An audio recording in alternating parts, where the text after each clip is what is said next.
Good afternoon. My name is Madison Mouton. I work in HR here at Big Texas Drilling Co. And today I will be leading y'all through the sexual harassment training. To begin, we will cover the key takeaways from this presentation, and by the end, you will be able to 1. Explain what sexual harassment is.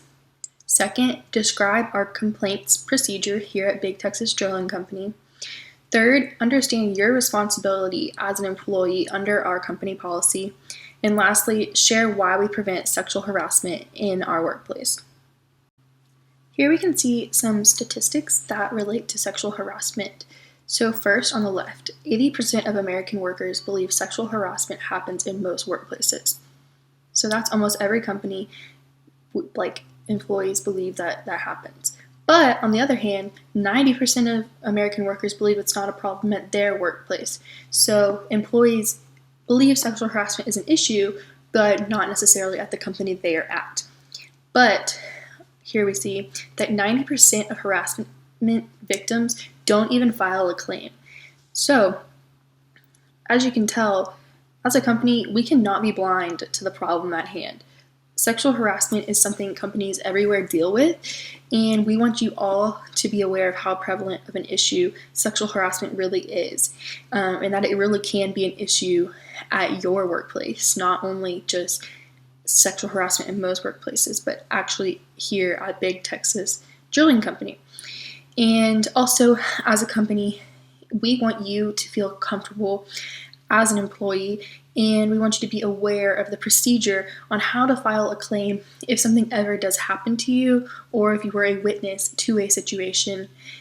These statistics here show that sexual harassment is real, and we must realize that it could be taking place here today. And these are the reasons why, as a company, we are choosing to train each of you on sexual harassment. So what is sexual harassment?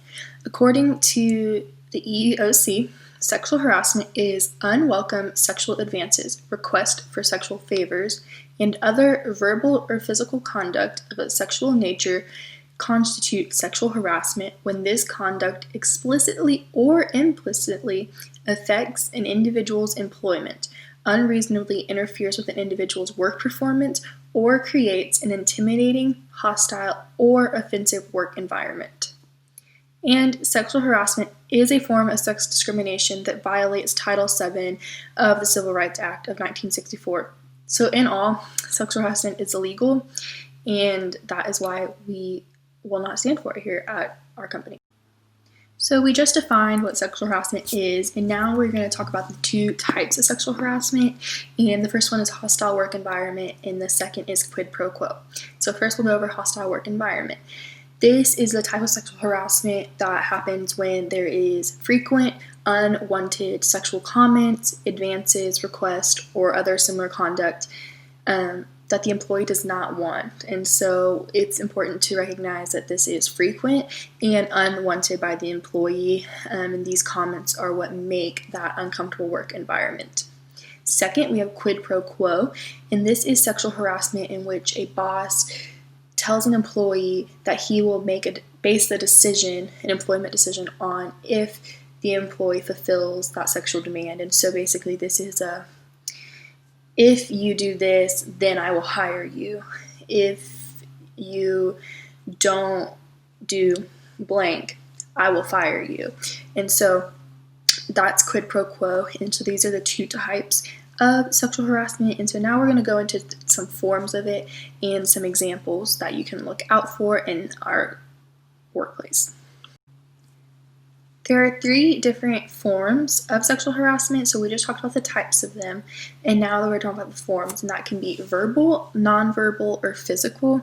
And so under each, we will talk about some of the signs of sexual harassment so that y'all as employees can be aware of these and look for them in our workplace to prevent sexual harassment from happening. If you see something and you are a witness, it's your responsibility to report that. And so these are some of the signs that you can be aware of. And so first we have verbal. These are spoken, suggestive comments, sexual jokes, requests for sexual favor, or offensive remarks made towards someone. And so the picture above that says "kiss me or you're fired," and that is basically what we just talked about, is quid pro quo. That is a verbal demand for that sexual favor. And so that is verbal. You hear it, you see it. Next, we'll move on to nonverbal. And this is display or discussion of any written graphic material, suggestive sounds, content, and notes. Text messages and emails is a big one. And so you can see the picture of the text message. It says, "I loved your outfit today. It looked really sexy." This can be a nonverbal sign of sexual harassment because it is a text message. Emails can come through with content on them that the employee does not want to receive from their other employee or boss. And lastly, we have physical, which is explanatory. This is unwelcome, again, unwanted physical contact, such as tickling or hugging. It could be just like patting on the shoulder, brushing up against, or kissing. Anything of that extent is physical harassment. And so these are the 3 types. There were some signs, so make sure you take note of these and look out for them in our workplace. Now that we all have a better understanding of what sexual harassment is, we are going to dive into more specifically at our company here. And so I'm going to share our company's anti-harassment policy that we do have in place. And I'm just going to read it word for word. And so it is, Big Texas Drilling Co. prohibits harassment of any kind, including sexual harassment, and will take appropriate and immediate action in response to complaints or knowledge of violations of this policy. For purposes of this policy, harassment is any verbal or physical conduct designed to threaten, intimidate, or coerce an employee, coworker, or any person working for or on behalf of Big Texas Drilling Company. So it's clear here at Big Texas Drilling Co., we don't stand for sexual harassment and we won't tolerate it. And so now, what are you going to do if it happens to you or you are a witness of sexual harassment in our workplace? And so that is why we are going to go over the complaints process on how to file a complaint. And so to begin, all complaints and investigations will remain confidential as possible. In case, unless we need to bring in people to talk to, then you will know who was involved. But all information in relation to the complaint will be kept in files in HR even after the investigation happens. And so first and foremost, complaints should be submitted as soon as possible to HR. If you see something or something happens to you, it is best if you come to HR quickly and let us know and be aware of it.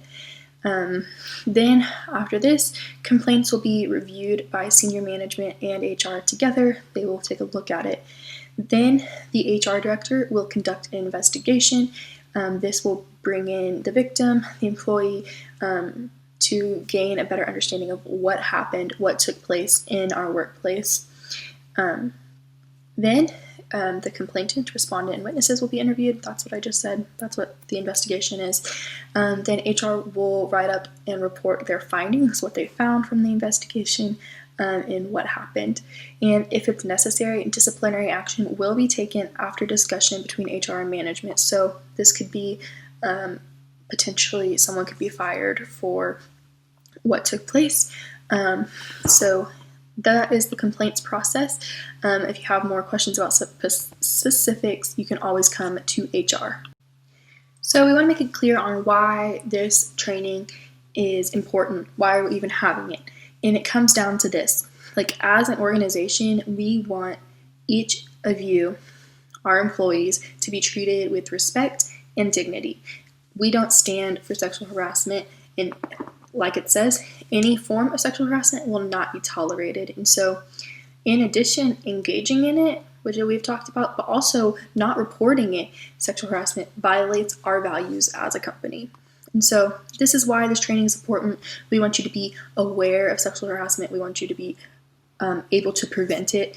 And if we work as a team, stand by our values, hopefully sexual harassment will not take place here. We've gone over what sexual harassment is, the different types and forms and signs of it that you can be aware of. So now, what is your responsibility as an employee in our company?